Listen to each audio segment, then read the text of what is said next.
बहू और बुलेट। घर के बाहर फट फट फट की जोर से आवाज हुई। सीमा को लगा कि पटाखे फूट रहे हैं। वो डर के मारे घर से बाहर निकली। देखा तो सामने योगेश यानी कि पतिदेव एक बुलेट बाइक पर बैठे हैं। अरे डर गई क्या? बाइक लेकर आया हूँ तुम्हें घुमाने के लिए। सच में? मुझे लगा पटाखे फूट रहे हैं। अरे पटाखे भी फूटेंगे और मिठाई भी बटेगी। माँ को तो बुलाओ। माँ भी बाहर आ जाती है। अरे योगेश बेटा, इतनी जल्दी आ गया? और ये गाड़ी किसकी है? साहब की है? हाँ माँ, तुम्हारा बेटा साहब से कम है क्या? मेरी ही है। अरे बेटा, इतनी बड़ी गाड़ी ले ली, इससे तो तू घोड़ा ही ले लेता। महंगी पड़ी होगी ना? माँ महंगी सस्ती छोड़ो और मिठाई लाया हूँ, गांव में बंटवा दो। अरे बंटवा क्यों दो? पीछे बैठो, गांव में बांट कर आते हैं। सब खुश थे। योगेश गांव के बाहर एक कोयले की खदान में मजदूरी करता था। मेहनत और अकल से उसने वहां ठेकेदारी का काम सीख लिया और सूझबूझ से ठीक ठाक पैसा बनाने लगा।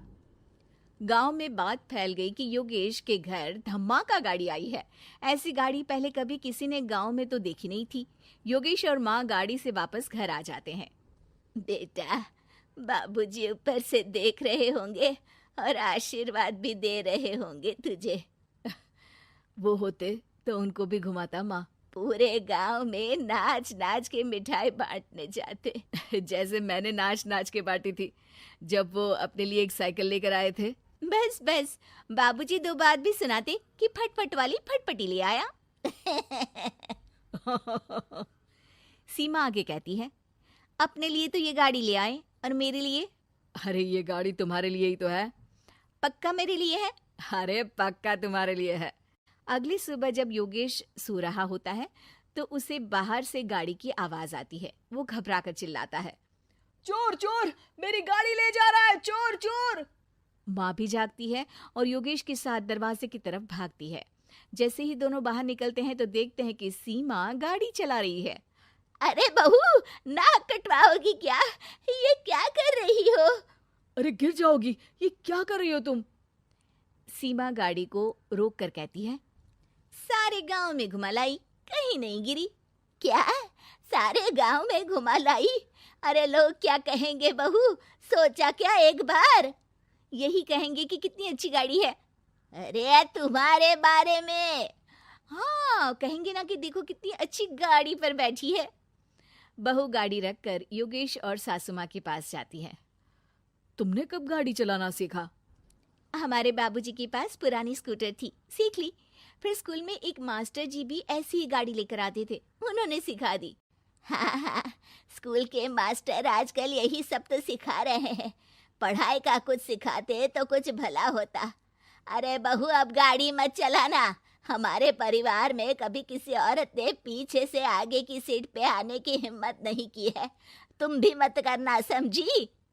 जी समझ गई माँ जी। सीमा सास की बात सुनकर चुपचाप रसोई में जाकर उदास होकर खाना पकाने लगती है। सास सुबह सुबह मंदिर से पूजा करके लौट रही होती है। तभी उसे दो औरतें रोक लेती हैं और कहती हैं, अरे बहू को थोड़े अच्छे लक्षण भी सिखा दो। गाड़ी चलाने निकली थी, गांव की मर्यादा का कोई ख्याल नहीं है।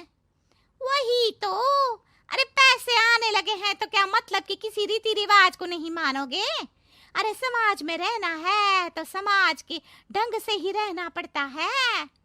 अरे लाज भी नहीं आई बहू को? चूल्हे चौके से निकलकर सीधे गाड़ी लेकर चौराहे चबूतरे नाप लिए, फट फट फट करते हुए।